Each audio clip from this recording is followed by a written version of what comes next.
हस्तरेखा विज्ञान सामान्य परिचय का हमारा जो ये 30वां अध्याय है, ये 30वें अध्याय के अंतर्गत भी हम विवाह रेखा के बारे में ही चर्चा करेंगे। क्योंकि मैं ऐसा मानता हूँ कि समस्त सुख सुविधाएं हैं, वो जीवन साथी शुद्ध अवस्था में ना हो या फिर दिग्भ्रमित हो, तो वैवाहिक जीवन दुखमय रहेगा। तो उन सारी सुख सुविधाओं का उपभोग करने में कोई तात्पर्य आपके जीवन काल में कुछ भी नहीं होगा। तो विवाह रेखा यदि शुद्ध ना हो, विवाह ना हो रहा हो, तो इसके पूर्ववर्त अध्याय में मैंने आपको कुछ उपाय बतलाए थे और निश्चय ही उन उपायों को शुद्ध मन चित्त के साथ किया जाए या शुद्ध अंतःकरण के साथ किया जाए, तो निश्चय ही ये उपाय जो हैं ये फलीभूत होंगे। ऐसा मैंने कई लोगों को उपाय बतलाया जिनके विवाह नहीं हो रहे थे, जिनको विवाह में अड़चने आ रही थी, उनका विवाह भी हुआ और सुखमय विवाहिक जीवन हुआ। अब हाथ में कुछ योग या फिर मैं कहूं दुर्योग इस प्रकार के होते हैं कि वैवाहिक जीवन सुखमय होते हुए व्यक्ति का दुखमय बन जाता है। अब वो कौन से योग हैं उनके बारे में चर्चा करेंगे। पहले तो मैं आपको बतलाता हूं कि जो विवाह रेखा जो होती है उसका आयु काल 60 वर्ष का माना जाता है। अब हम हाथ की ओर चलते हैं कि ये कुछ विवाह रेखाएं मैंने आपको इस हाथ के अंदर प्रदर्शित की है। अब हम देखते हैं कि बुध पर्वत का उठाव जो है वो निम्नतम हो, अर्थात बुध पर्वत दबा हुआ हो और हाथ में इस प्रकार से दो विवाह रेखाएं बनी हुई हो, दोनों स्पष्ट हों। अब दुर्योग कैसे होगा? यदि इसके बीच में कोई काला धब्बा बन जाए, काला धब्बा नहीं हो तो पतली सी रेखा बन जाए, अभी तो विवाह रेखा नहीं कहलाएगी। अब इस प्रकार की दो विवाह रेखाओं के मध्य में कोई पतली सी विवाह रेखा बनी हुई हो या पतली सी रेखा बनी हुई हो, तो ऐसे व्यक्ति का वैवाहिक जीवन जो है वो किसी तीसरे व्यक्ति के संपर्क में आने से या तीसरे व्यक्ति के बहकावे में आने से, और बहकने वाला प्राणी पति भी हो सकता है, पत्नी भी हो सकती है, अर्थात ऐसे व्यक्ति अपने दिमाग का इस्तेमाल जो है वो सही रूप से नहीं कर पाते हैं, सहसा ही अपने जीवन साथी के ऊपर शक करने लगते हैं। क्यों? क्योंकि बुध पर्वत मैंने आपको बतलाया कि बुध पर्वत निम्नतम स्तर पे है, दबा हुआ हो, दो विवाह रेखाएं स्पष्ट बनी हुई हो पर बीच में कोई रेखा इस प्रकार से बनी हुई हो, तो ऐसी विवाह रेखा एक्स्ट्रा मैरिटल अफेयर को दर्शाती हैं। परंतु ऐसे व्यक्ति का विवाह यदि विच्छेद होता है तो उसके पीछे तीसरा कोई व्यक्ति होता है। अब तीसरा कोई व्यक्ति भाई भी हो सकता है, बहन भी हो सकती है, और किसी अन्य व्यक्ति के माध्यम से ऐसे व्यक्ति का विवाह विच्छेदन होता है। अब इसका उपाय आप पूछेंगे तो उपाय साधारण सा है। जब आपने किसी से विवाह कर लिया तो एकनिष्ठ बन करके उसके साथ जीवन जिए,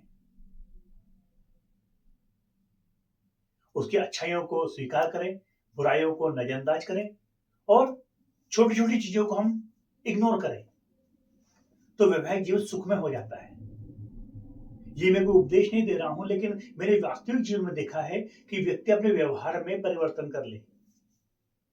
परिवर्तन कैसा करे कि आपस में शक शंका का कोई स्थान ना हो। आपसी जो मतभेद हैं उन्हें हम आपस में सुलझाने का प्रयास करें, तो इस दो भी इस प्रकार के दुर्योग को काटा जा सकता है।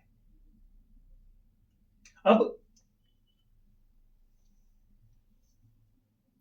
यदि यही रेखा आगे चल करके किसी रेखा को इस प्रकार से कवर कर ले, मैं दुर्योगों की बात कर रहा हूं, ये आगे जाकर के कवर कर ले, तो तीसरा व्यक्ति जो होगा वो अपने स्वार्थ के लिए या लालच के लिए व्यक्ति के गृहस्थ जीवन को बर्बाद कर देता है। कई बार मैंने ऐसे लोगों के हाथ भी देखे हैं जिन्होंने अपनी पत्नी की हत्याएं तक की हैं। अभी कुछ वर्ष पूर्व मेरे पास एक पुरुष आया था जिसका हाथ मैंने देखा, दिखने में बिल्कुल सज्जन सा, लेकिन यही योग उसके हाथ में था। उसने अपना हाथ मेरे आगे फैलाया, उसके हाथ को मैंने देखा और देखने के बाद मैंने उससे कहा कि आपके द्वारा आपकी पत्नी का विनाश किया गया है। वो हक्का बक्का रह गया कि ये कैसे संभव है। तो छोटी छोटी चीजें जो हैं ये भी हम हस्तरेखा के माध्यम से जान सकते हैं। उस व्यक्ति ने स्वीकार किया कि गुरुजी मैं जेल होकर के भी आया हूँ, मुझसे ऐसा अपराध हुआ था।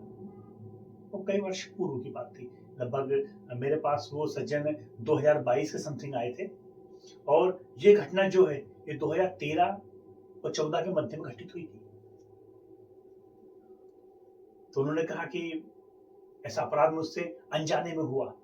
तो मैंने उसके हाथ को डीपली स्टडी जब किया तो उसमें इस प्रकार का योग प्रदर्शित हुआ। तो ऐसे छोटे छोटे जो योग जो हैं वो हम विवाह रेखा के माध्यम से भी जान सकते हैं। अब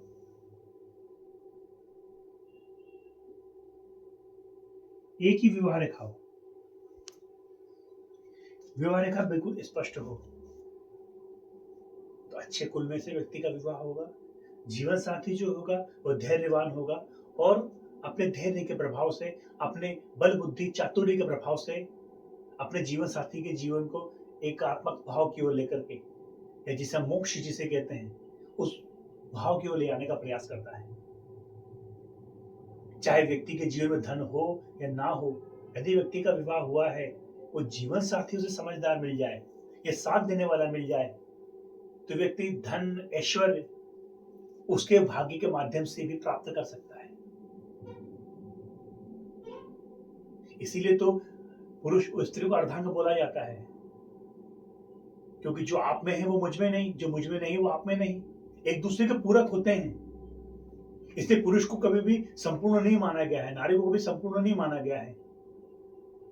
दोनों के अंदर एक तत्व ऐसा है जो अधूरा है, जो विवाह करने के बाद ही व्यक्ति का पूर्ण होता है।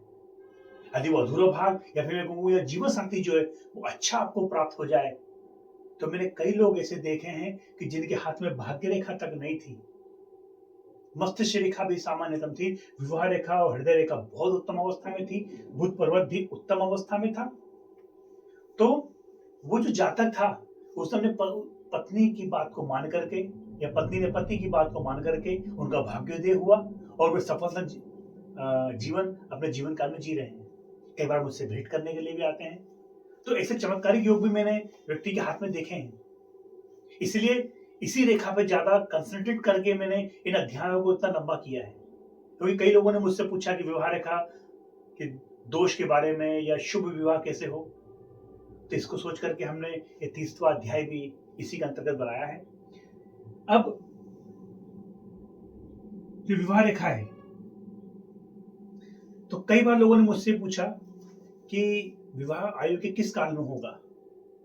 तो साधारणतः गणित उसका होता है कि हृदय रेखा,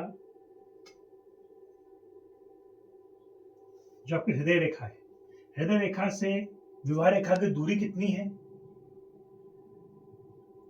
दूसरी बात, विवाह रेखा जहां पर आकर के मोटी हो जाए, जिसका फैलाव ज्यादा हो, स्पष्ट हो, आयु के उसी काल में आकर के व्यक्ति का विवाह होगा। इस प्रकार हमने इस 30वें अध्याय के अंतर्गत विवाह रेखा संबंधी कुछ महत्वपूर्ण योगों के बारे में चर्चा की। आने वाला जो हमारा अध्याय रहेगा उसमें हम अन्य रेखाओं के बारे में चर्चा करेंगे। तब तक के लिए भैया जय श्री राम।